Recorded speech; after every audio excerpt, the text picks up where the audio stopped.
والصلاة والسلام على أشرف الأنبياء والمرسلين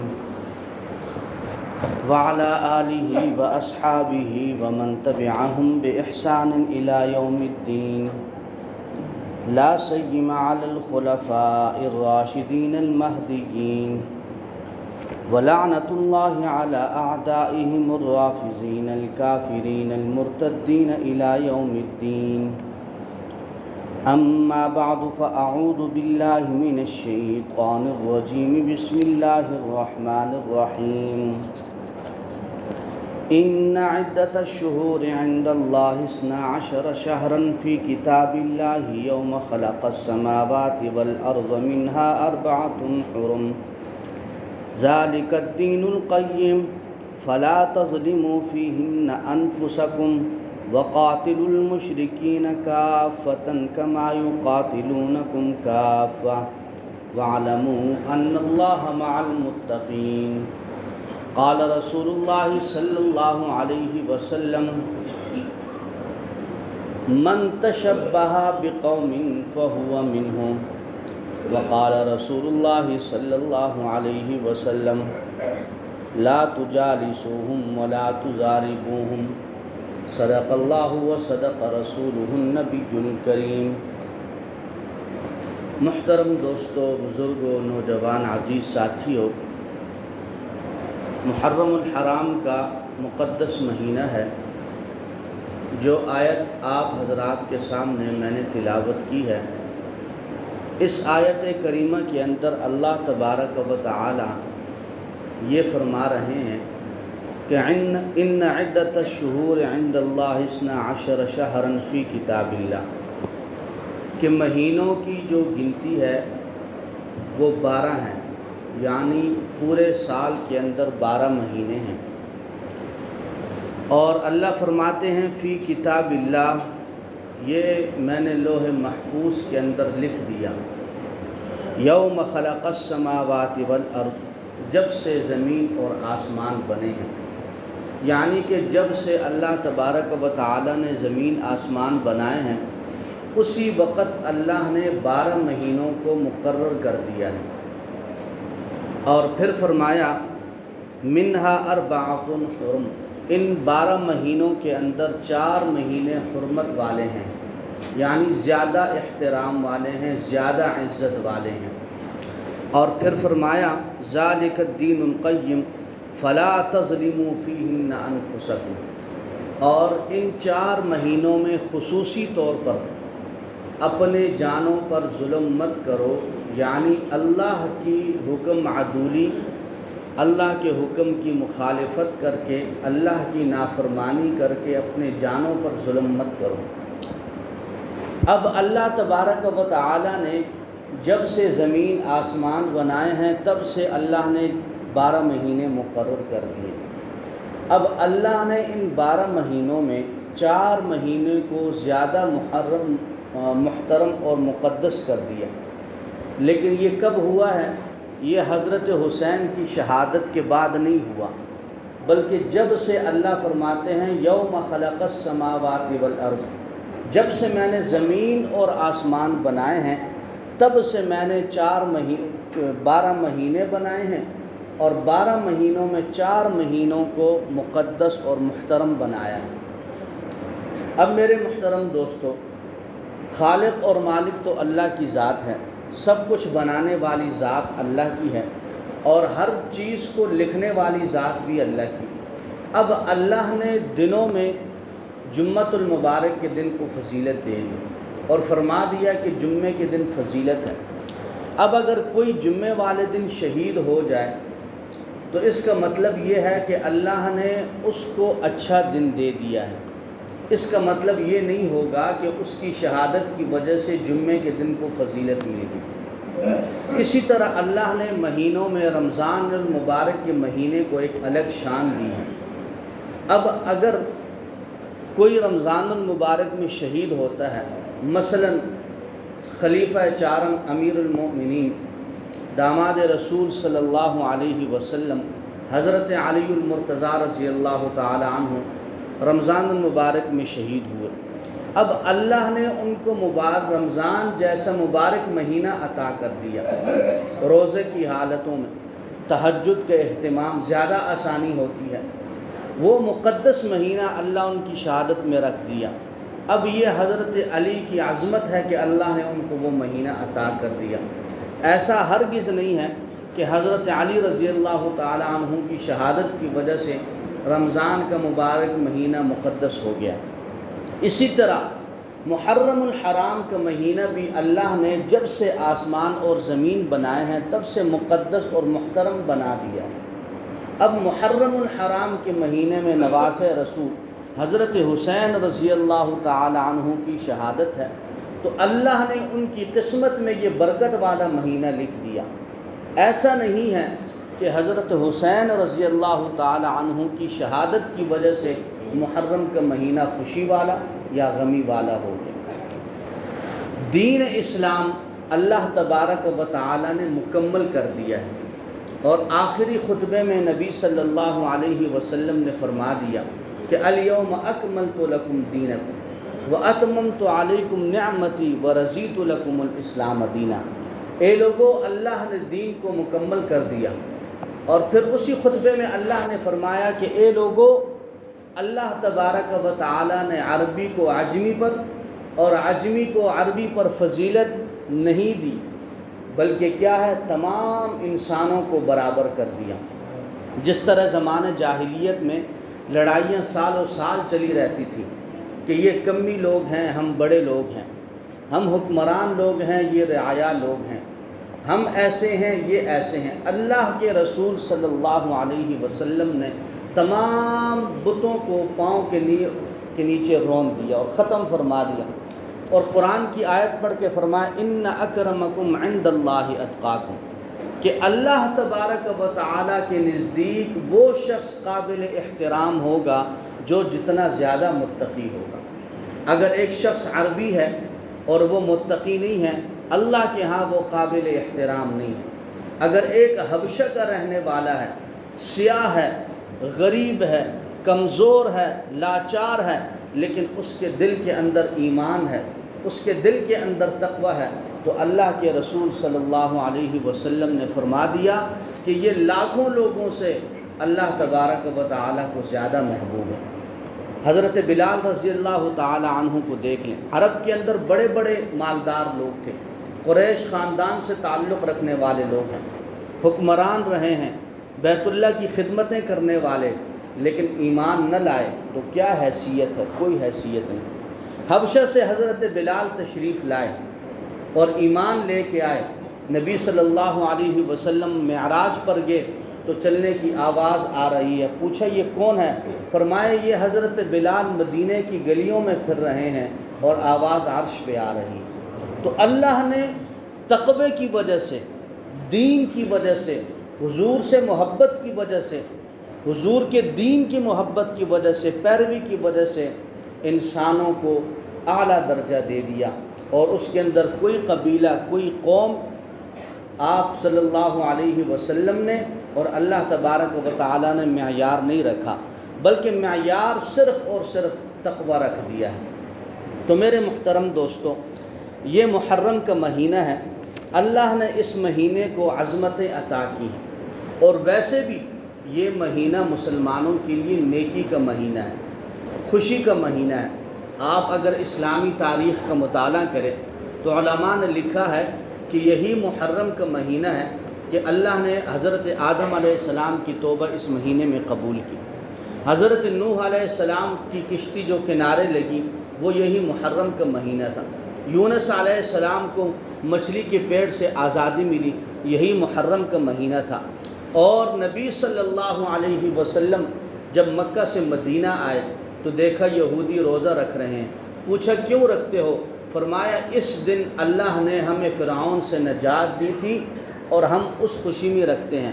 نبی صلی اللہ علیہ وسلم نے فرمایا آئندہ کے بعد ہم بھی روزہ رکھیں گے اور یہودیوں کی مشابہت نہیں کریں گے، یہودی ایک روزہ رکھتے ہیں، ہم 9، 10 یا 10 اور 11 محرم کا روزہ رکھیں گے۔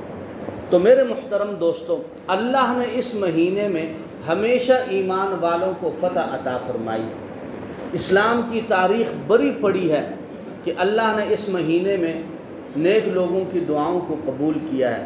اور دوسری طرف اگر آپ دیکھیں کہ اسی محرم کا مہینہ ایمان کے مخالف لوگوں کے لیے، اللہ اور اس کے رسول کے دشمنوں کے لیے ناسور رہا ہے۔ فرعون کو دیکھیں، اسی مہینے میں غرق ہوا۔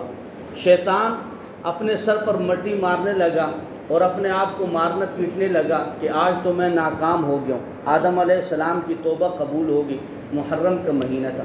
اگر آج بھی آپ دیکھیں تو ایک طبقہ ایسے ہے کہ جو ہی محرم کا مہینہ آتا ہے وہ اپنے آپ کو مارنا شروع کر دیتے ہیں، پیٹنا شروع کر دیتے ہیں۔ انہی لوگوں میں شامل ہیں، یہ بھی انہی لوگوں کی نسل میں سے آ رہے ہیں کہ آج بھی اللہ نے محرم ان کے لیے ناسور کر دیا ہے۔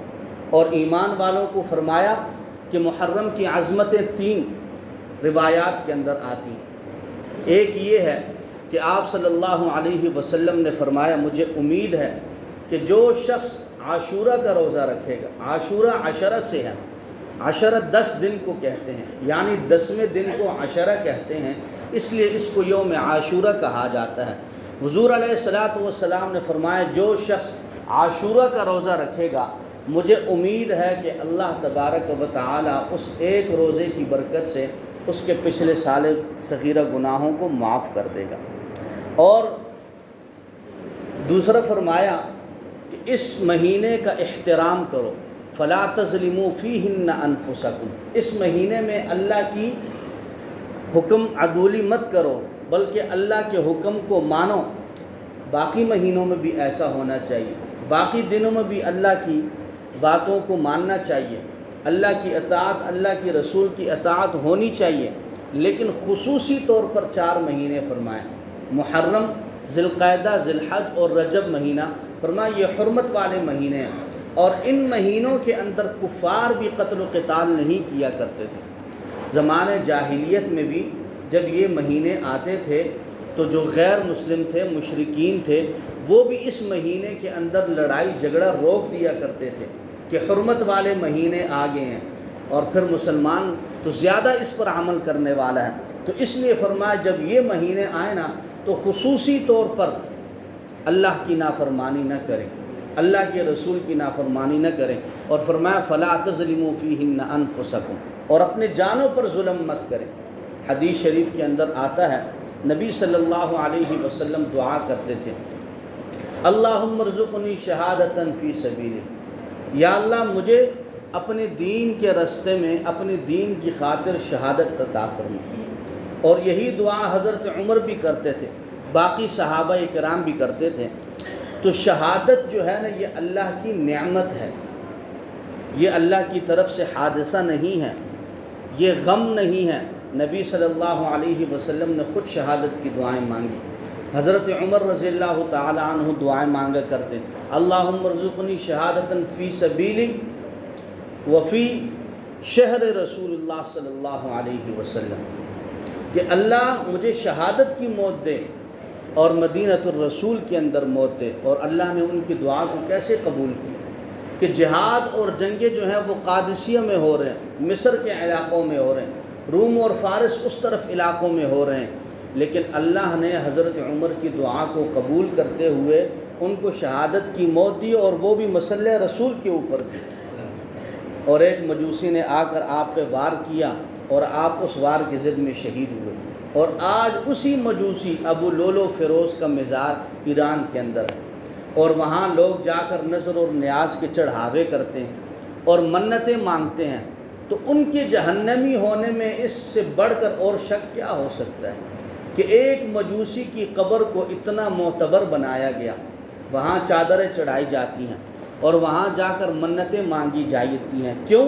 صرف صحابہ کے بغض کے اندر، کہ اس شخص نے حضرت عمر پر وار کیا تھا اور حضرت عمر کو شہید کیا ہے، اور حضرت عمر جو ہیں اہل تشیع کے دشمن ہیں، نعوذ باللہ، ٹھیک ہے، ان کے ہاں وہ مسلمان نہیں، ان کے ہاں انہوں نے حضرت علی کی خلافت پہ قبضہ کیا، فلاں فلاں فلاں، اور صرف اس دشمنی کے اندر ایک مجوسی جس کا مزار ایران کے اندر بنایا گیا اور وہاں پر منتیں چڑھائی جاتی ہیں، نظر و نیاز کیا جاتا ہے، تو اس سے بڑھ کر اور کفر کیا ہو سکتا ہے؟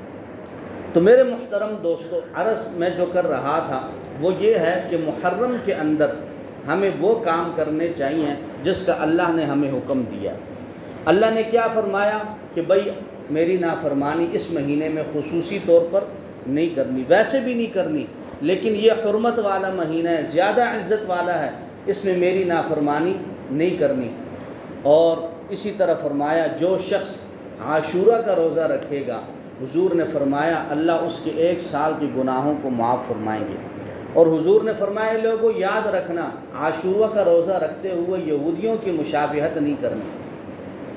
کیا کرنا ہے؟ وہ 1 روزہ رکھتے تھے، مسلمان 2 رکھیں گے، 9-10 کا رکھیں گے یا 10 اور 11 کا رکھیں گے۔ اور تیسری ایک روایت ہے، اس میں آتا ہے کہ جو شخص عاشورہ کے دن اپنے اہل و عیال پر زیادہ خرچ کرے گا، اچھا مطلب فرض زیادہ خرچ سے مراد، اچھے خرچ سے مراد یہ ہے کہ باقی دنوں کی بنسبت کوئی اچھا اہتمام کر دے، فرمایا اللہ اس کے رزق میں برکتیں عطا فرمائیں گے۔ تو میرے محترم دوستو، اب اللہ نے ہمیں حکم کیا دیا کہ روزہ رکھو، لیکن یہاں پر جتنے روزے کی مخالفت کی جاتی ہے اس کی انتہا نہیں ہے۔ جتنی بے اکرامی اس محرم کے مہینے میں، جتنی نافرمانی اس محرم کے مہینے میں کی جاتی ہے، کسی مہینے میں نہیں کی جاتی۔ آپ صلی اللہ علیہ وسلم نے فرمایا جو گریبان جان پھاڑتا ہے اپنا، ٹھیک ہے، جو اپنے منہ پہ ضربیں لگاتا ہے، ودعا دعوت الجاہلیہ، اور جاہلیت کے زمانے جیسے چیخ اور پکار کرتا ہے، فرمایا فلیس منا، یہ شخص ہم میں سے نہیں ہے، یہ قوم، یہ قبیلہ ہم میں سے نہیں ہے۔ حضور جس کے بارے میں فرما دیں کہ یہ ہم میں سے نہیں ہے، وہ حضور کی امت میں سے ہو سکتا ہے، وہ حضور کے گروہ میں سے ہو سکتے ہیں۔ من ضرب الخدود وشق الجلوب ودعا بدعوت الجاہلیہ۔ اور آج اگر ایک شخص ماتم کرے، بازار میں نکلے، بازار کس کا ہے؟ مسلمانوں کا، دکانیں کس کی ہیں؟ مسلمانوں کی، بھائی اس کی کیا حیثیت ہے تمہارے مذہب میں کہ بازار میں آؤ اور ماتم کرو اور اپنے آپ کو مارو؟ اپنے مذہب میں بھی کوئی حیثیت نہیں ہے۔ اگر یہ عبادت ہے تو عبادت خانے کے اندر ہونی چاہیے، مسلمان کے گھروں کے سامنے کیوں آتے ہو؟ مسلمانوں کے کاروبار کو نقصان کیوں دیتے ہو؟ مسلمان کے بازار کو کیوں بند کرتے ہو؟ اپنے گھروں میں کیوں نہیں کرتے ہو؟ ان کے اپنے مذہب کے اندر بھی ماتم کی بھی کوئی حیثیت نہیں ہے۔ لیکن میں آپ کو ایک بات بتاتا چلوں کہ یہ صرف اور صرف اسلامی ممالک کے اندر کیا جاتا ہے، اور یہ سیاسی پاور شو کیا جاتا ہے، صرف سیاسی شو ہے یہ، اس کے علاوہ اس کی کوئی حیثیت نہیں۔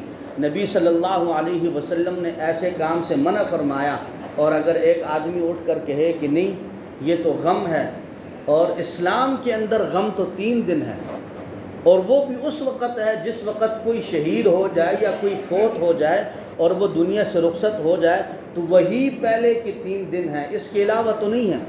ایسا تو نہیں ہے کہ 1400 سال پہلے ایک شہادت ہوئی اور 1400 سال کے بعد آج آپ مسلمانوں کو پریشان کریں، ان کے کاروبار کو نقصان دیں، ان کے نیٹ ورک کو بند کیا جائے۔ گھر میرا ہے، گلی میری ہے، بازار میرا ہے، اور تیسرا بندہ آ کے میرے گھر کے سامنے ماتم کرتا ہے، مجھے پریشان کرتا ہے۔ بھائی کیوں؟ کیونکہ یہ غم حسین ہے۔ حضرت حسین رضی اللہ تعالیٰ عنہ نے یہ درس دیا، اللہ کے رسول نے یہ درس دیا۔ تو اس لیے میں کہتا ہوں کہ جتنی اللہ کی نافرمانی، اللہ کے رسول کی نافرمانی اس محرم کے مہینے میں کی جاتی ہے، اتنی کسی مہینے میں نہیں کی جاتی۔ تو میرے محترم دوستو، قرآن میں تو اللہ فرماتے ہیں کہ صبر کرو، اور صبر کب ہوتا ہے؟ جب آزمائش آتی ہے، والد دنیا سے رخصت ہو جائے، والدہ ہو جائے، بھائی شہید ہو جائے، دوست فوت ہو جائے، عزیز و اقارب میں سے کوئی چلا جائے، فرمایا صبر کرو۔ اور جب ایسا واقعہ ہو جائے تو کہو انا للہ و انا الیہ راجعون۔ اور جب ایسا واقعہ ہو جائے تو حضور کا طریقہ یہ ہے کہ صرف 3 دن تعزیت ہے، 3 دن کے بعد ختم۔ تو میرے محترم دوستو، ایران میں نہیں ہوتا یہ جلوس، یہ صرف پاکستان میں ہوتا ہے۔ کیوں؟ یہاں پر اکثر مسلم آبادی ہے، صرف مسلمانوں کو پریشان کرنے کے لیے یہ کام کیا جاتا ہے۔ اور شریعت کے اندر اس کا کوئی حکم نہیں ہے، کوئی اس کی ویلیو نہیں ہے، بلکہ جو یہ کام کرتے ہیں وہ شریعت کی مخالفت کرتے ہیں۔ اور میں آپ کو صرف اس لیے کہہ رہا ہوں کہ میں اور آپ مسلمان گھرانوں سے تعلق رکھتے ہیں، ہم اپنے بچوں کو یہ چیز سکھائیں۔ حضور صلی اللہ علیہ وسلم نے فرمایا من تشبہ بقوم فہو منہم، اگر میں نے کالے کپڑے پہن کر سبیل لگا کر اور مجلس میں گیا اور وہیں میری موت آ جائے تو حضور نے فرمایا قیامت کے دن یہ انہی کے ساتھ اٹھایا جائے گا۔ جو شخص جس قوم کی مشابہت اختیار کرے گا قیامت والے دن وہ اسی قوم کے اندر اٹھایا جائے گا۔ مسلمان تو صحابہ کو بھی مانتے ہیں اور اہل بیت کو بھی مانتے ہیں۔ صحابہ اور اہل بیت ایک ہی ہیں، دونوں اللہ کے رسول پر ایمان لانے والے ہیں، دونوں صحابی رسول ہیں۔ اہل بیت بھی صحابہ ہیں اور صحابہ بھی اللہ کے رسول کے ساتھی ہیں۔ حضور صلی اللہ علیہ وسلم نے کیا فرمایا؟ اللہ اللہ فی اصحابی لا تتخذوہم من بعدی غرضا فمن احبہم فبحبی احبہم ومن ابغضہم فببغضی ابغضہم۔ اے لوگو میں تمہیں اللہ کی قسم دیتا ہوں، اللہ اللہ فی اصحابی، کہ میرے صحابہ کے بارے میں اللہ سے ڈرو، ان سے بغض نہ رکھو، ان کو گالی گلوچ مت دو، ان سے عداوت مت رکھو۔ جنہوں نے ان سے بغض کیا اس نے مجھ سے بغض کیا، جنہوں نے ان سے محبت کی اس نے مجھ سے محبت کی۔ اور اسی طرح آپ صلی اللہ علیہ وسلم نے اہل بیت کے بارے میں بھی فرمایا کہ اے لوگو مجھ سے اور میرے اہل بیت سے محبت کرو۔ ایمان والا اللہ کے رسول سے بھی محبت کرتا ہے اور اللہ کے رسول کے صحابہ سے بھی کرتا ہے، اللہ کے رسول سے بھی محبت اور اللہ کے رسول کے اہل بیت سے بھی محبت کرتا ہے۔ یہ ایمان والی کی نشانی ہے، اور یہ تو یہودیوں کا طریقہ کار رہا ہے ہمیشہ۔ قرآن کی آیت اگر آپ پڑھیں نا، لَتَجِدَنَّ أَشَدَّ النَّاسِ عَدَاوَةً لِلَّذِينَ آمَنُوا الْيَهُودَ، کہ ہمیشہ اسلام سے تکلیف یہودیوں کو رہی ہے، اور کئی بار ان یہودیوں نے نبی صلی اللہ علیہ وسلم کو قتل کرنے کی سازش کی، زہر دینے کی سازش کی، پتھر، حضور علیہ السلام ایک دفعہ اس طرح بیٹھے ہوئے ہیں، اوپر سے پتھر مارے تاکہ حضور شہید ہو جائیں، لگ جائے، اللہ نے بچا لیا۔ اور جب حضور صلی اللہ علیہ وسلم کے زمانے میں صحابہ کرام محافظ بنے، انہوں نے یہودیوں کے پرچے اڑا دیے، ناکام ہو گئے یہودی، تو حضور صلی اللہ علیہ وسلم کے دنیا کے رخصت ہونے کے بعد انہوں نے پروپیگنڈا شروع کر دیا۔ 20 قبائل مرتد ہو گئے تھے اس وقت، 20 قبائل، اور کئی لوگوں نے زکوٰۃ سے انکار کر دیا تھا۔ اس وقت اسلام کا تحفظ کرنے والے سیدنا ابو بکر صدیق رضی اللہ تعالیٰ عنہ کہ وہ کھڑے ہوئے، انہوں نے کہا میں جہاد کروں گا، میں نہیں چھوڑوں گا، حضور جس طرح دین ہم تک پہنچا کر گئے ہیں ہم اسی طرح دین پر عمل کر کر آگے بڑھتے جائیں گے۔ اس لیے یہودیوں کو صحابہ سے بھی پریشانی ہے۔ پھر حضرت عمر کا دور آیا، حضرت عمر نے تو تباہی نکال دی ان کی، روم اور فارس کو فتح کر دیا، بیت المقدس فتح ہو گیا۔ تو یہودیوں سے اس لیے صحابہ کرام بھی برداشت نہ ہوئے۔ حضرت عثمان کا زمانہ آیا، اور پھر بالآخر اسی ضد میں یہودیوں کی جال میں، منافقت میں حضرت عثمان غنی رضی اللہ تعالی عنہ کی شہادت ہوئی، اور پھر حضرت علی رضی اللہ تعالی عنہ کی خلافت آئی، اور اسی وقت منافقین کی چالوں سے مسلمانوں کو ہی آپس میں لڑایا گیا۔ جس طرح حضرت حسین رضی اللہ تعالی عنہ کو کوفیوں نے بلایا، خطوط لکھے، خط پہ خط، ہزاروں خطوط لکھے کہ آپ آئیں، جب وہ گئے تو ان کو شہید کر دیا۔ اسی طرح حضرت حسن کو بھی خطوط لکھے گئے کہ آپ آئیں، ہم آپ کے ہاتھ پر بیعت کرتے ہیں اور حضرت امیر معاویہ سے دستبرداری کا اعلان کرتے ہیں۔ لیکن حضرت حسن کے بارے میں تو حضور نے فرما دیا تھا یہ میرا بیٹا سردار ہے، یہ مسلمانوں کی 2 گروپوں میں صلح کرے گا۔ حضرت حسن نے ان کی خطوں کو کوئی حیثیت نہ دی، اور اللہ نے ان کے ذریعے مسلمان جو گروہ تھے، حضرت امیر معاویہ اور حضرت علی رضی اللہ تعالی عنہ، دونوں مسلمان ہیں، صحابی رسول ہیں، آپس میں صلح ہوئی بات۔ اور آج اسی وجہ سے روافض کو حضرت حسن رضی اللہ تعالی عنہ ہضم نہیں ہوتے، حالانکہ حضرت حسن بھی شہید ہیں۔ اور نبی صلی اللہ علیہ وسلم نے فرمایا میرے اہل بیت کے بارے میں اللہ سے ڈرو، ان سے محبت کرو، تو آپ مجھے یہ بتائیں اہل بیت میں بیوی شامل نہیں ہے؟ قرآن کی جو آیت ہے جو اصل مجلسوں میں پڑھی جاتی ہے، انما یرید اللہ لیذھب عنکم الرجس اہل البیت ویطہرکم تطہیرا، یہ آیت تو ازواج مطہرات کے بارے میں آئی، اور نبی صلی اللہ علیہ وسلم نے حضرت علی، حضرت فاطمہ، حسنین کریمین رضوان اللہ علیہم اجمعین کو بھی چادر میں لیا اور فرمایا یا اللہ ان کو بھی میرے اہل بیت میں شامل فرما دو۔ اب قرآن کی جو آیت آئی وہ ازواج مطہرات کے بارے میں ہے، حضور نے اپنی اولاد کو بھی چادر میں رکھ کے شامل فرما دیا، لیکن روافظ کے ہاں اہل بیت صرف 5 ہی ہیں، حضرت فاطمہ، حضرت علی، حسنین کریمین، بس اس کے علاوہ ازواج مطہرات اہل بیت سے باہر ہو گئی۔ حضور صلی اللہ علیہ وسلم کی 4 بیٹیاں ہیں، باقی 3 کو انہوں نے اہل بیت سے باہر کر دیا۔ حضرت زینب جو نبی علیہ السلام کی بیٹی ہیں، ان کے 2 بچے ہیں، ایک کا نام حضرت امامہ ہے، ایک کا نام ہے عبداللہ، ان کو اہل بیت سے باہر کر دیا۔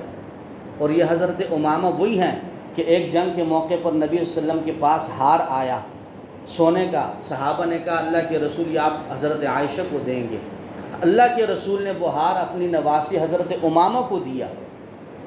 لیکن آج آپ کو بھی نہیں پتہ اور مجھے بھی نہیں پتہ حضرت امامہ کون ہے، کیوں؟ کسی مجلس میں ہم نے شیعوں کے منہ سے سنا نہیں ہے۔ ہم بھی حضرت حسین کا نام اس لیے لیتے ہیں کہ مجلسوں میں ٹی وی پہ ہم روافظ کے منہ سے سنتے ہیں۔ آپ میں سے مجھے بتا سکتے ہیں کہ حضرت حسین نے کتنی زندگی گزاری، کتنے حج کیے؟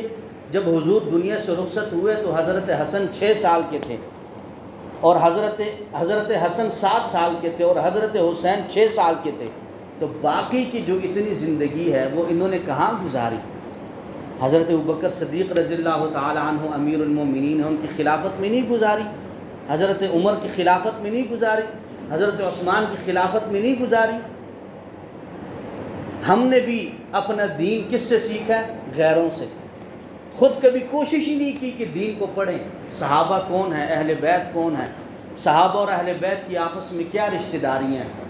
حضرت عمر تو حضرت علی کے داماد بھی ہیں، حضرت فاطمہ اور حضرت علی کی بیٹی تھی ام کلثوم رضی اللہ تعالی عنہ، وہ حضرت عمر کے نکاح میں آئی ہیں۔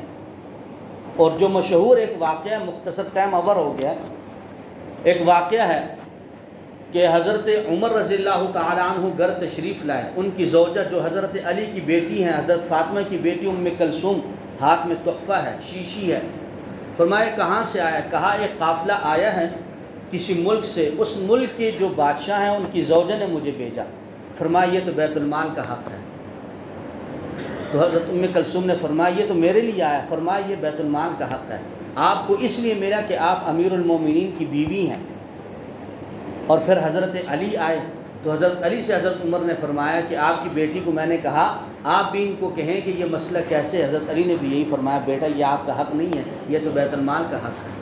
آج جو ہم کہتے ہیں نا کہ بادشاہ کو تحفہ ملتا ہے وہ بیت المال کا حق ہوتا ہے، یہ کہاں سے مسئلہ نکلا ہے؟